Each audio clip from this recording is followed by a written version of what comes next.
സ്വാഗതം. Praise the Lord. Welcome to another episode of Holy Tide Media. യേശുക്രിസ്തുവിൻ്റെ നിസ്തുല്യമായ നാമത്തിൽ സ്നേഹവന്ദനം. Greetings to you all in the matchless name of Lord Jesus Christ. കഴിഞ്ഞ എപ്പിസോഡിൽ നാം ചിന്തിക്കുകയുണ്ടായി, യേശുക്രിസ്തുവിൻ്റെ കാലത്ത് ഇസ്രയേലിലുള്ള സ്പിരിച്വൽ ലീഡേഴ്സ് ഗലീല ദേശത്തിന് ഒരു പ്രാധാന്യവും കൊടുത്തിരുന്നില്ല. In the previous episode, we reflected on Galilee, how in Jesus Christ's time, spiritual leaders have no significance for Galilee. എന്നാൽ യേശുക്രിസ്തു ഗലീലയിൽ വന്നതുകൊണ്ട് കഴിഞ്ഞ 2000 വർഷങ്ങളായി ഗലീല ലോക ശ്രദ്ധ ആകർഷിക്കുവാനിടയായി. യേശുക്രിസ്തുവിൻ്റെ ശുശ്രൂഷയോടുകൂടെ ഈ പ്രദേശങ്ങളുടെ തലയിലെഴുത്ത് മാറുകയുണ്ടായി. However, because Jesus Christ came from Galilee, its destiny was completely transformed. Even after 2000 years, Galilee is known because of the ministry of Jesus Christ. ഇന്ന് നമുക്ക് നസറേത്ത് എന്ന ഗലീലയുടെ ഒരു പട്ടണത്തെ പറ്റി അല്പം ചിന്തിക്കാം. Today, we can focus on Nazareth, a town within Galilee. യേശുക്രിസ്തുവിൻ്റെ കാലത്ത് നസറേത്ത് എന്ന പട്ടണത്തെ ജനങ്ങൾ കണക്കാക്കിയിരുന്നത് എങ്ങനെയെന്ന് സുവിശേഷങ്ങളിൽ നമുക്ക് കാണുവാൻ കഴിയും. To understand how Nazareth was viewed in the time of Jesus, it can be viewed in the Gospels. വിശുദ്ധ യോഹന്നാന്റെ സുവിശേഷം 1-ാം അധ്യായം 45-46 നാം വായിക്കുന്നു. Let us look at the book of John, chapter 1, verse 45 and 46. Philipose നഥനയേലിനെ കണ്ടവനോട്, ന്യായപ്രമാണത്തിൽ മോശയും പ്രവാചകന്മാരും എഴുതിയിരിക്കുന്നവനെ കണ്ടെത്തിയിരിക്കുന്നു, അവൻ യോസഫിന്റെ പുത്രനായ യേശു എന്ന നസ്രേത്തുകാരൻ തന്നെ എന്ന് പറഞ്ഞു. നഥനയേൽ അവനോട്, നസ്രേത്തിൽ നിന്ന് വല്ല നന്മയും വരുമോ എന്ന് ചോദിച്ചു. Philip findeth Nathanael and said unto him, We have found him of whom Moses in the law and the prophet did write, Jesus of Nazareth, the son of Joseph. And Nathanael said unto him, Can there be good thing come out of Nazareth? ഈ വാക്യങ്ങളുടെ അടിസ്ഥാനത്തിൽ നമുക്കൊരു കാര്യം മനസ്സിലാക്കാം. From these verses we can understand something. ആ കാലഘട്ടത്തിലെ ജനങ്ങൾ വിശ്വസിച്ചിരുന്നു നസറേത്തിൽ നിന്ന് ഒരു നന്മയും വരികയില്ല എന്ന്. In that time frame, people believed that nothing good could come out of Nazareth. അതിന്റെ കാരണം ആ കാലഘട്ടത്തിൽ നസറേത്ത് ഒരു കുപ്രസിദ്ധ നഗരമായിരുന്നു. That's because during that period, Nazareth was a notorious city. അന്നത് റോമൻ സൈന്യത്തിന്റെ ഒരു താവളമായിരുന്നു. Nazareth served as a Roman outpost and a stronghold for the Roman army. Roman സൈന്യത്തെ വെറുപ്പോടുകൂടെയാണ് യഹൂദ ജനം കണ്ടിരുന്നത്. Roman army was hated very much by the Jewish people.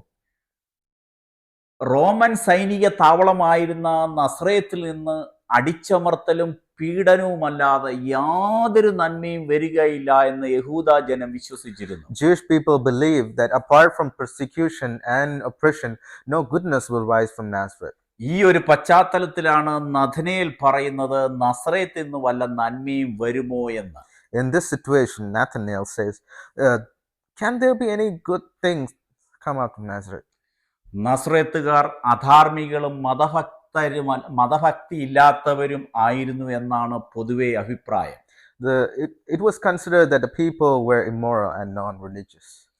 കൂടാതെ ഈ പട്ടണം ജാതികളുടെ പട്ടണങ്ങളോട് സമീപമാകിയാൽ പുറജാതികളുമായി വളരെ സമ്പർക്കം പുലർത്തിയിരുന്നു. Since Nazareth was close to Gentile region, the Jews believed that its people had too much interaction with Gentiles. ഒരു യഹൂദൻ ജാതികളുമായി ഒരു സമ്പർക്കവും ചെയ്യത്തില്ല. It's something that Jews strongly avoided. ഇങ്ങനെയുള്ള കാരണങ്ങളാൽ യഹൂദന്മാർക്ക് ഈ പട്ടണത്തെക്കുറിച്ച് യാതൊരു പ്രതീക്ഷയും പ്രത്യാശയും ഇല്ലായിരുന്നു. For all these reasons and factors, caused Jews to feel completely hopeless for Nazareth. ബാലനായ യേശുക്രിസ്തു ഓടി നടന്ന് കളിച്ചത് ഈ പട്ടണത്തിന്റെ ഇടുങ്ങിയ തെരുവിലൂടെയാണ്. The child Jesus walked in the narrow street and played there and lived there. യേശുക്രിസ്തു വളർന്നത് ഈ പട്ടണത്തിലാണ്. കർത്താവ് ശുശ്രൂഷ ആരംഭിക്കുമ്പോൾ അറിയപ്പെട്ടത് നസ്രേത്തുകാരൻ എന്നാണ്. Jesus Christ grew up in this city. When he began his ministry, he was known as Jesus of Nazareth. 1-ാം നൂറ്റാണ്ടിൽ അവഗണിക്കപ്പെട്ട അവജ്ഞയോടെ നോക്കിക്കണ്ട ഒരു പട്ടണം കോടിക്കണക്കിന് ആളുകൾ അറിയപ്പെടുവാൻ കാരണം യേശുക്രിസ്തുവിനെ വളരുവാൻ ഈ പട്ടണം അനുവദിച്ചതുകൊണ്ട് മാത്രമാണ്. In the first century, this city was despised. Today, millions of people around the world know its name only because Jesus Christ was raised here. പ്രിയ സ്നേഹിത, ഒരുപക്ഷെ നസ്രത്തിനെ പോലുള്ള അവസ്ഥയിലായിരിക്കാം താങ്കളുടെ ജീവിതം. Dear brother, perhaps your life might be like that of Nazareth.